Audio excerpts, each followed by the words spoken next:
السلام علیکم اے be N news کے ساتھ میں ہوں عمر سیالوی۔ ہیڈ لائنز آپ نے جانی ہیں، خبروں کی تفصیلات میں سب سے پہلے آپ کو بتاتے چلیں کہ بھارت کی کسی بھی جارحانہ کارروائی کا پاکستان بھرپور جواب دے گا۔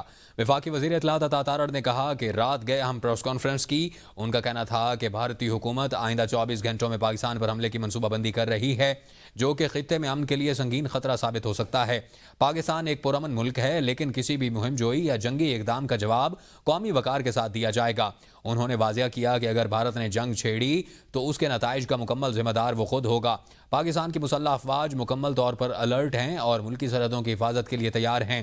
عالمی برادری اور اقوام متحدہ سے اپیل کی کہ وہ بھارت کی اشتعال انگیزی کا نوٹس لیں اور خطے کو کسی بھی ممکنہ جنگ سے بچائیں۔ پاکستان نہ صرف سفارتی محاذ پر متحرک ہے بلکہ اندرون ملک عوامی یکجہتی اور دفاعی تیاریوں کو بھی یقینی بنا رہا ہے۔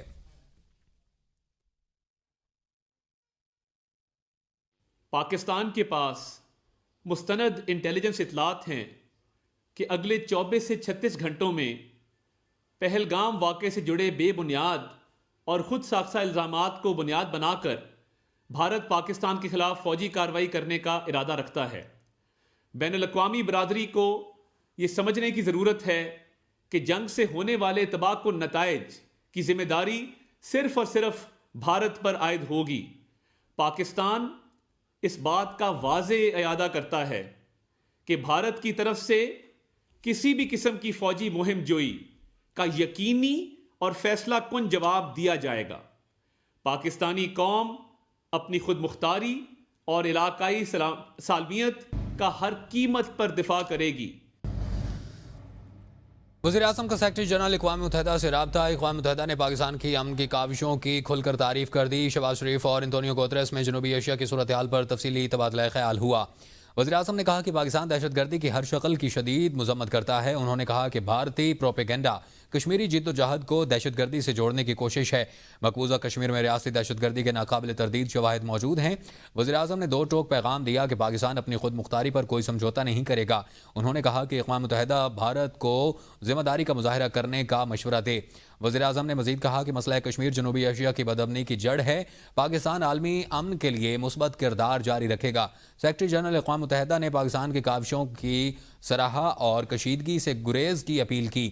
اقوام متحدہ کی جانب سے کہا گیا کہ خطہ نئی محاذ آرائی کا متحمل نہیں ہو سکتا۔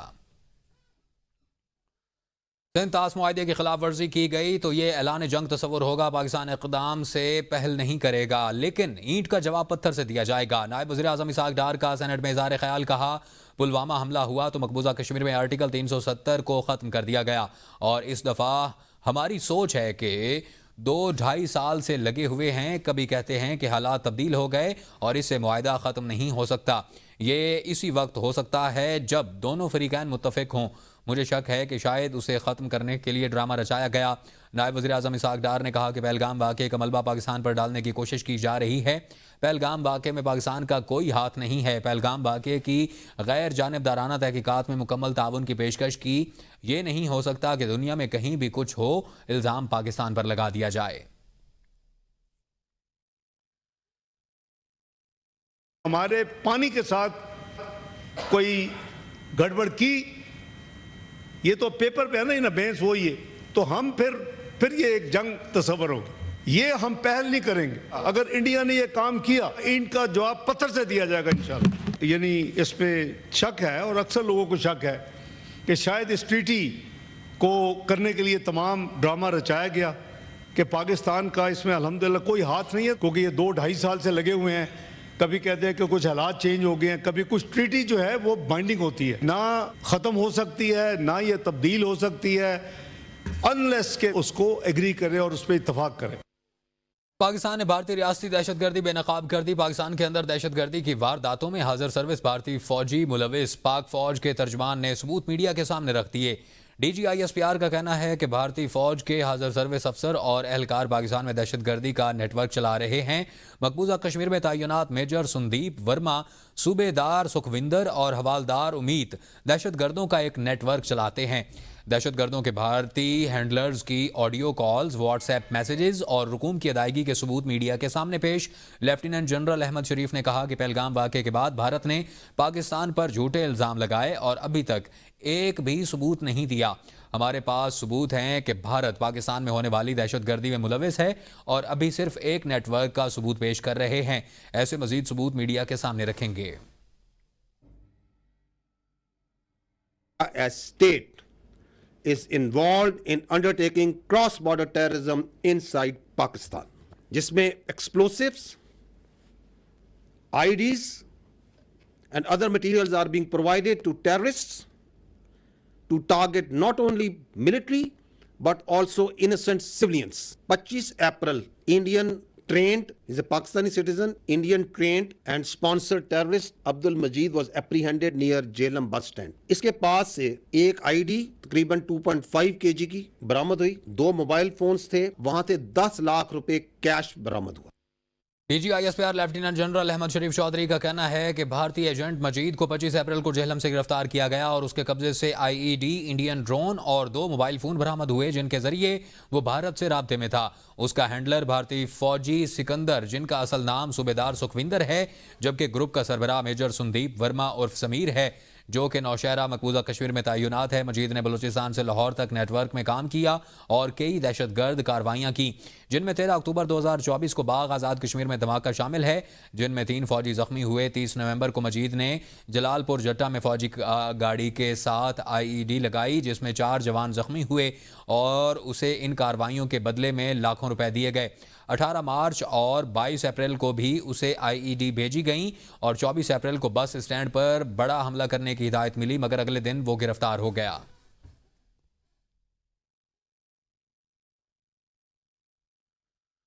ایل او سی پر بھارتی اشتعال انگیزی کا منہ توڑ جواب، پاک فوج نے ایک ہی دن میں 2 بھارتی کوارڈ کاپٹرز مار گرائے۔ لائن آف کنٹرول پر بھارتی فوج کی جانب سے پاکستانی حدود میں جاسوسی کی کوشش کی گئی، جسے پاک فوج نے بر وقت کارروائی کرتے ہوئے ناکام بنا دیا۔ سیکیورٹی ذرائع کے مطابق پاک فوج نے ستوال سیکٹر میں بھارتی فوج کا ایک اور کوارڈ کاپٹر مار گرایا اور پاکستانی حدود میں جاسوسی کے لیے استعمال کیا جا رہا تھا۔ اس سے پہلے پاک فوج نے مناور سیکٹر بھمبر کے علاقے میں بھارتی 5 آسام رجمنٹ کا ایک اور کوارڈ کاپٹر تباہ کیا تھا۔ وزیر اعلیٰ پنجاب مریم نواز شریف نے پاکستان کی تاریخ کا سب سے بڑا راشن کارڈ لانچ کر دیا۔ وزیر اعلیٰ پنجاب مریم نواز شریف نے بشمول صوبائی وزراء اور سی ای او جے ایس بینک زندگی نعمان اظہر کے ہمراہ راشن کارڈ لانچ کیا۔ جے ایس بینک زندگی تمام پیسی کے نام زد کردہ مرچنٹس کو کیو آر راست کوڈ ادائیگیوں کے ذریعے ڈیجیٹائز کیا جائے گا۔ ترجمان جے ایس بینک زندگی کا کہنا ہے کہ یہ پاکستان میں اپنی نوعیت کا پہلا منصوبہ ہے جو مزدور طبقے کو مکمل مالی تحفظ فراہم کرے گا۔ پنجاب حکومت کی یہ کاوش مزدور کے عالمی دن کی مناسبت سے ایک بڑی سنگ میل کی حیثیت رکھتی ہے۔ آپ کو آگاہ کرتے چلیں کہ یونانی دارالحکومت ایتھنز میں یورپ کی قدیم ترین اور تنگ گلیاں آج بھی اپنی اصل حالت میں موجود ہیں۔ 3000 سال پرانی گلیوں میں حکیم لقمان اور ارسطو بھی گزرا کرتے تھے اور ان خوبصورت اور قدیم ترین گلیوں کو دیکھنے کے لیے ہر سال سیاحوں کی بڑی تعداد یونانی دارالحکومت ایتھنز کا رخ کرتی ہے۔ اس حوالے سے مزید تفصیلات جانتے ہیں یونانی دارالحکومت ایتھنز سے ظفر ساہی کی خصوصی رپورٹ۔ جی ناظرین، دور جدید کے ایتھن میں آج بھی ایسی گلیاں موجود ہیں جن گلیوں کو یورپ کی قدیم ترین گلیاں جو ہے وہ ہونے کا اعزاز جو ہے وہ حاصل ہے۔ یہ وہ گلیاں ہیں جن سے ایک دور تھا جب حکیم لقمان اور ارسطو جیسی عظیم شخصیات جو ہے وہ انہی گلیوں سے گزرتے تھے، اور یہ وہ گلیاں ہیں جن کو یورپ کی قدیم ترین گلیاں ہونے کا اعزاز جو ہے وہ حاصل ہے۔ اور یونان اور خصوصاً ایتھن میں آنے والے جو ٹورسٹ ہیں وہ جب بھی ایتھن کا وزٹ کرتے ہیں تو وہ لازمی ان گلیوں کو دیکھتے ہیں۔ آج بھی یہ گلیاں جو ان کی جو رونق ہے وہ بالکل اسی طرح قائم و دائم ہے، لوگ یہاں آتے ہیں۔ لیکن آپ کو یہ میرے پیچھے نظر آ رہا ہے کہ ان کی حالت کس طرح، لیکن اچھی مینجمنٹ کی وجہ سے آج بھی یہ گلیاں بالکل صاف ستھری اور اپنی اصل حالت میں موجود ہے۔ اور دوسری یہ بھی ایک اہم بات اس میں ہے کہ ایتھن کا اور یونان کا قدیم ترین مقام اکروپولی جو ہے، یہ گلیاں بالکل اس کے نیچے، یعنی کہ ایک پہاڑی کے اوپر اکروپولی موجود ہے اور بالکل اسی پہاڑی کے نیچے جو ہے یہ گلیاں جو ہے آباد ہیں۔ اور انہی گلیوں کے ساتھ ایک ایتھن کا مشہور علاقہ پلاکا جو ہے وہ بھی موجود ہے، اور پلاکا کی جو گلیاں ہیں وہاں یعنی کہ وہ اتنی تنگ گلیاں ہیں